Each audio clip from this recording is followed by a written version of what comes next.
Well, in our last discussion, we are talking of monistic theory of sovereignty. That was, the philosophers were trying to say that sovereignty is undivided and indivisible, it is permanent, and it should not be tampered with. But since the end of the First World War, we find that the other point of view are coming to the front, and now the basic arguments is that it is really difficult to discover the location of sovereignty, and it is almost, so to say, an impossible adventure because of the change in the nature of the society. And lawmaking has become such a complicated process nowadays in the 20th century that it reminds us about Montesquieu's basic approach in his famous The Spirit of the Laws, that the origin of the laws are not single but diverse. Many factors combine together to produce a legislation, and therefore when law is enacted, it affects a large number of interests, and these interests feel strongly, and they have started feeling very strongly in the 20th century, that their views must not be neglected and they should have a share in exercise of the sovereign power. Hence, the pertinent point is that political nature of sovereignty should be taken into account. To start with, it must be made clear that unlimited sovereign power is nowhere existent, and as Lasky pointed out, the will of the state is for all practical purposes the will which determines the boundaries of other wills, and therefore will of the state is the will of the government as that will which is acceptable to the citizens. Everywhere the modern democratic government must submit itself to the judgment of those who feel the consequences of its actions. Therefore, the large number of social units, large number of social organizations who have their origins much earlier than the origin of the state, especially they refuse to accept the theory of indivisible character of the sovereign power. And this is what is generally known as the emergence of pluralist view of sovereignty. Citizens are members of the state. They are members also of a large number of associations which not only exercise power over their adherents but seek also to influence the conduct of government itself. Society is basically plural. Sir, I have a question, sir. Sir, what is the meaning of pluralist theory of sovereignty? And that is exactly what I am trying to elaborate now. Here, implication of the word pluralist is this, that the nature of the society is plural, that is to say, the authority structure in the society is decentralized. It is not concentrated in one figure, one position. So, a large number of associations, they claim that they exist prior to the state, and the functions they discharge, they are of their own concern, and the state must not interfere. Sir, I have also a question. If everyone tries to exert power, won't there be confusion? Won't there be anarchy everywhere? Okay, I reserve answering this question now. Will come a convenient point of time when you will raise the point and you will get an answer. That's a very intelligent question, however. Now, basically what I am trying to say is that society by nature is plural, and the Western countries, Western societies especially, there are certain advances have been made which proves that the position of the pluralist are really important and should be defended, because they argue that it cannot be equated with the sovereign power, but they are authorities in their own right. I give one example and that will make the argument further clear. The organization of the church.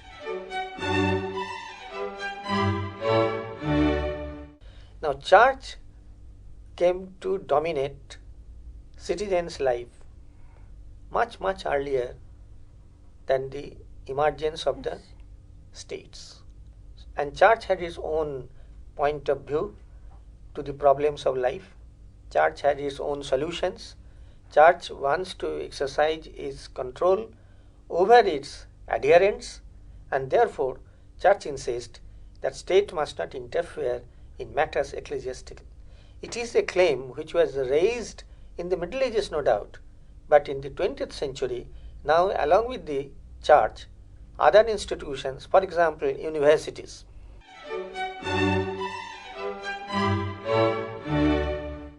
Just forget about university in our country because they are all products of the modern time. But think of University of Paris, University of Berlin, Oxford, Cambridge, Heidelberg.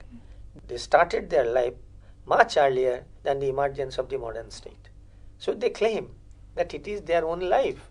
In fact, there is a very common expression in English language because of this older origin of the universities, that there is distinctly a difference between town and the gown. Town means the people and the gown means the robes worn in the convocation of the universities. So the universities are organization in their own right. But when we think of these things, it is difficult for students like you of this generation. Now we are accustomed to the idea that everything will be dictated by the state. But forget about that. We are taking it a historical aspect. So now we find that the power of the groups, they are original and complete in their own right, and therefore they assert that they should be treated, at least they should be given some right to share the sovereign power. So this is the origin of the pluralist background of the emergence of the pluralist theory of the sovereignty. Just in one sentence it can be stated that pluralist theory of sovereignty is a conscious principled rejection of the monistic theory of sovereignty. And the main proponents in the 20th century of this point of view, there is a large number of people from different sectors of society. Jane Figes, Harold Lasky, A.T. Lindsay, Louis Duguay, Ernest Barker, and Mary Follett. Mary Follett from America, there are others from continent of Europe. Now, they insisted that properly distribution of social authority among the various groups is essential. In the 20th century, for example, the assertion of another, I have said about church, I have said about the universities, but in the 20th century, especially after the First World War, a very important institution has emerged which now claim in the West their independent right to have their own decisions so far as their members are concerned, so far as they think they have got an obligation to protect the interest of their members. I am talking about trade unions. Again, there is a really difference for Indian students to appreciate this point, because in India we see a completely different picture. Everybody, including trade unions, they are attached to some political parties and they abide by the leaders of the political parties. But the situation in England and in America, in France is completely different. The trade unions have their own decisions, own leadership, own point of view, and they fight for it and they establish it. So they say that where also when any legislation has to be made concerning the labor interest, we must be consulted. We must be consulted means we have a share in exercise of the sovereign power. I hope now it is all clear what I basically mean to say. Now the advocates of the pluralist theory, they believe, like I mentioned two great authorities, Gierke and Professor Maitland, they're very, very famous. Now they are concerned with legal and historical theory of corporations.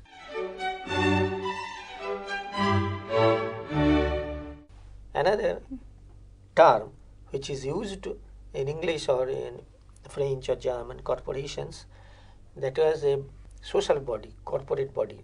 They are called corporations. From that, in fact, also local authorities of a higher grade we call corporations. Some are called municipalities, some are called corporations. Idea is this, that corporation enjoys more autonomy, more powers than the municipalities. That's the difference. That from the old link of the word, meaning of the word is there. That is, there is a corporate body. Now at this moment, that is beginning of the 21st century, we see the dominance of the corporate sector, private companies.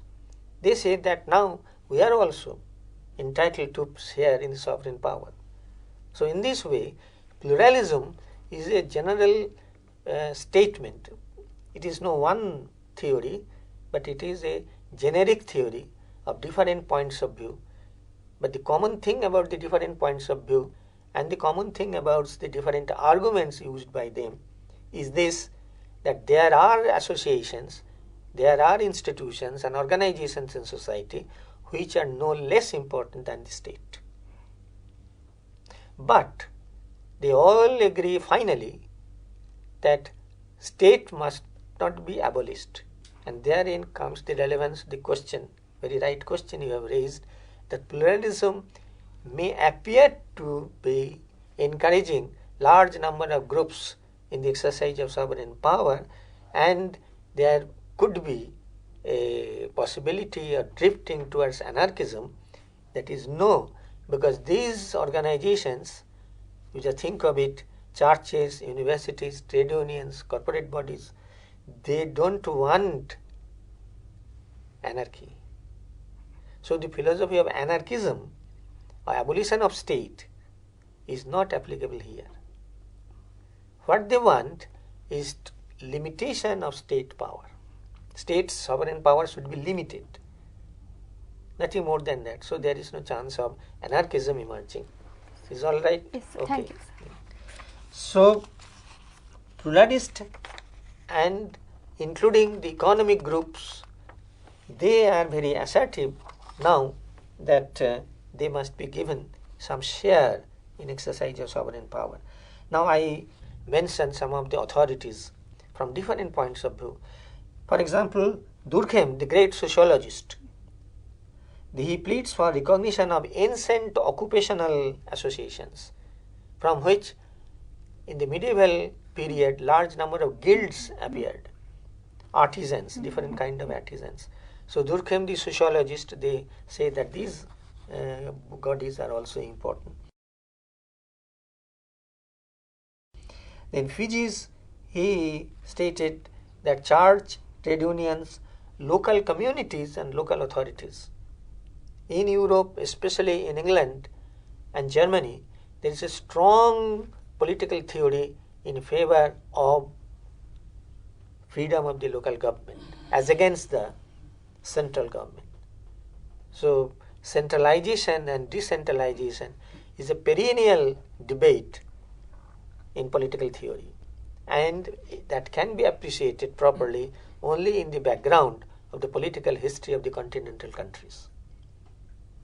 If we look to the America, we find that here the sensitiveness about political autonomy is still greater. And there, as it is said, that America, United States, is the laboratory of local self-government. There is no one formula, one type of organization which is applicable to all. Different states, different regions in the United States, they assert that we are the local authorities. Now New York, its feelings and aspirations are completely different from Los Angeles. Pennsylvania does not agree with Detroit. So everybody is very conscious of what we have and what we must protect.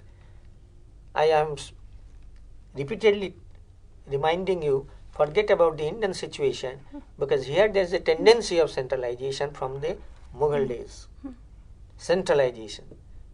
As I don't know, this is maybe a problem of social psychology of people as such. Maybe Indian people are social psychologically prone to accept the final lord or lady as our supreme governor, ruler. So this does not completely similar, not at all similar with the Western social psychology. Anyway, now we refer to Ernest Barker. Anybody in political science and political theory knows he's a quite famous person. Now he does not share all the points of the trade unions or university, etc., etc. But on one point he is quite assertive, is this, that these organizations have their own personality. Each is unique.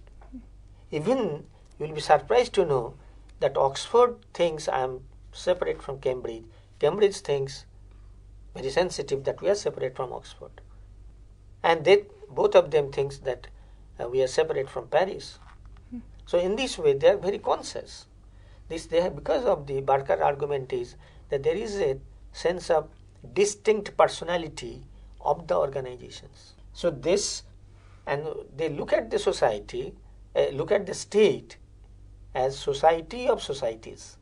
These organizations are little societies of their own. And so when we think of state, Barker finally accepts that yes, state should be there. We are not going to accept anarchism, because after all, political stability is the key to social happiness. So if all organization wants to be happy and prosper, so naturally there is a need of a common adjustment center for better coordination. And state has to do that, but nothing more. So state acts like a regulator. Not regulator. Regulator means you regulate. Okay. Adjustment. Facilitator. Mediator, yes. When two unions fight, then they bring them to a discussion table and mediate. What's the problem? How can I help you? This kind of attitude. Okay. But not that my fight is final. What I say, you accept and go.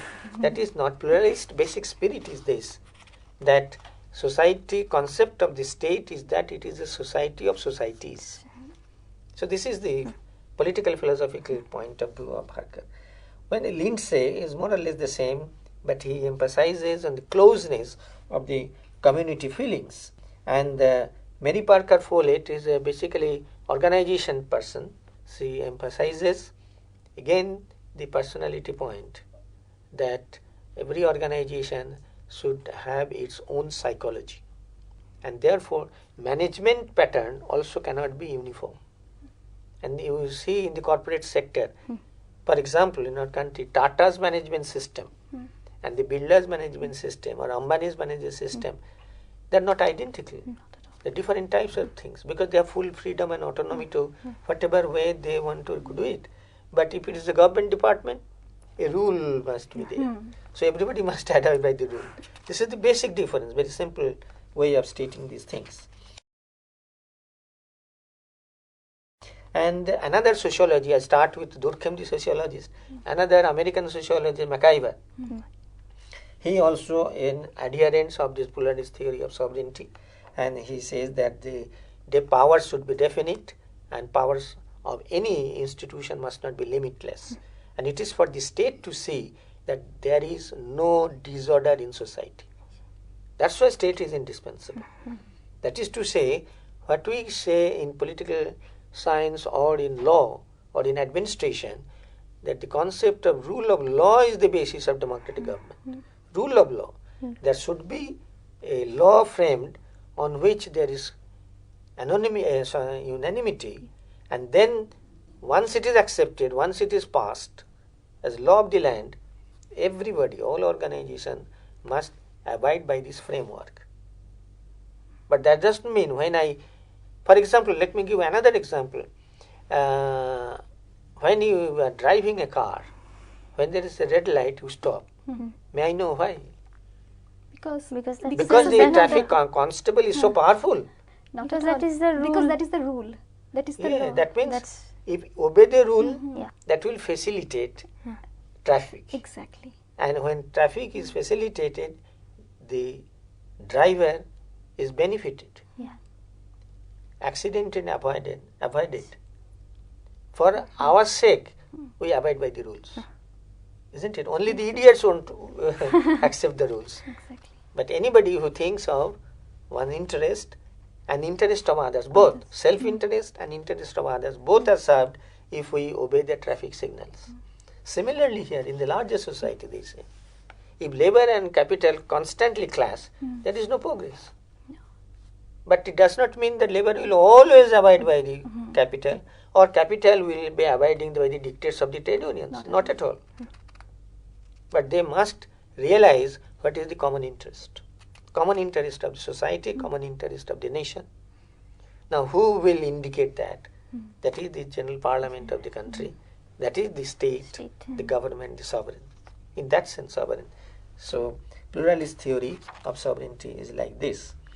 When we come to still in recent times, that is round about Second World War and thereafter, we come across a point of view of G.D.H. Cole. He was also a professor at Oxford. He now gives his own political theory of syndicalism or rule of the labor unions in something like this, and guild socialism, a new term that he coined. He says that his emphasis is only on trade unions must enjoy autonomy.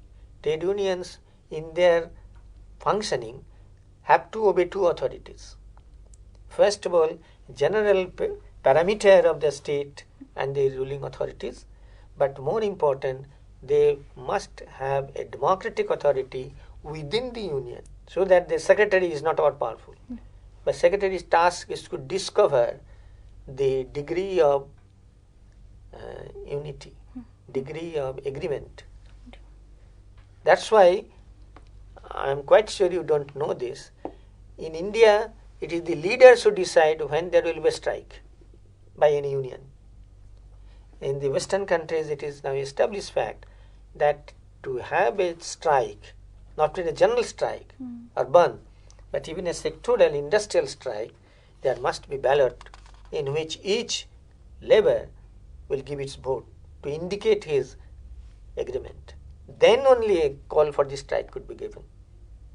So these are civilizational differences in my mind, isn't it? How democracy does not mean only one thing. Democracy means so many things in so many countries at so many different times.